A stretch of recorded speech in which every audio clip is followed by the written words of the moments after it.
Hello guys, আজকে আমার জীবনের মানে আচমকা একটা মুহূর্ত, বলতে পারবো না, কিনা বড় ডিসিশন নিচ্ছি। দিদি আমার সঙ্গে আছে, দেখতে পাচ্ছ তো। ট্রেন আসেনি এখনো। টিকিটটা কোথায় আছে? টিকিটটা ব্যাগে। আমি দেখাচ্ছি, ভাব তোমাদের টিকিটটা।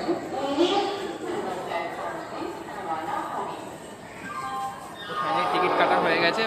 লাইফে বড় ডিসিশন, আচমকা এরকমভাবে নেবো বুঝতে পারিনি। তো চলো, চলে এসছে খড়গপুরের, দেখেছো খড়গপুরের লোকাল চলে এসছে, দিদি আছে। খড়গপুরের ট্রেন চলে এসছে ফাইনালি। হয়ে গেছে, এই তো। তুমি রাজি তো? রাজি তো? হ্যাঁ, তো হয়ে গেছে সব কিছু রেডি। তো এবারে হবে, খালি বিয়েটাই হতে লেট আছে, ব্যাস। মানে মানে হঠাৎ এরকম আমরা ভাবতেই পারিনি যে এরকম হবে। ও ভাবেনি, প্লাস আমরাও কেউ ভাবিনি। তো ঠিক আছে, হচ্ছে, ঠিক আছে, ব্যাস। ফাইনালি বিয়ে করতে রাজি হয়ে গেছি, বুঝতে পারছো বর্তমানে এখানে আছে, রাজি হয়ে গেছে ফাইনালি।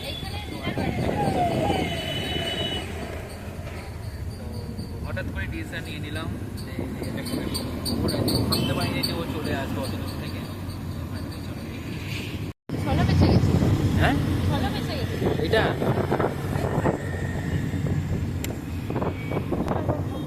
এসে শুয়ে আছি, ও বাথরুম হতে গেছে, মানে ফ্রেশ হতে, আমি বিছানায় শুয়ে আছি। তো কি বলবো, আমার এখানে কিছু বলার নেই। এবারে কেনাকাটা হবে হঠাৎ করে, কেউ কিছু জানি না। ঠিক আছে, ভিডিওগুলো বানানো থাক, অবশ্যই তোমাদের সঙ্গে শেয়ার করব, কিন্তু এখন না, এক মাস পর। ঠিক আছে, তো ফাইনালি আমার ভাইয়ের বিয়েটা হচ্ছে। মনের মতো একটা মেয়ে পেয়েছি, আমাদের খুবই পছন্দ আর খুবই ভালো লেগেছে, ব্যাস।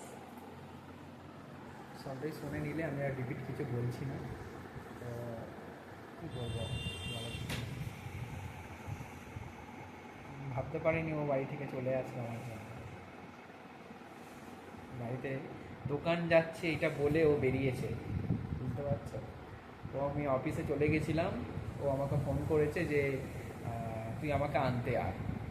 কী আনতে যাবো, যে কোথায় আছে?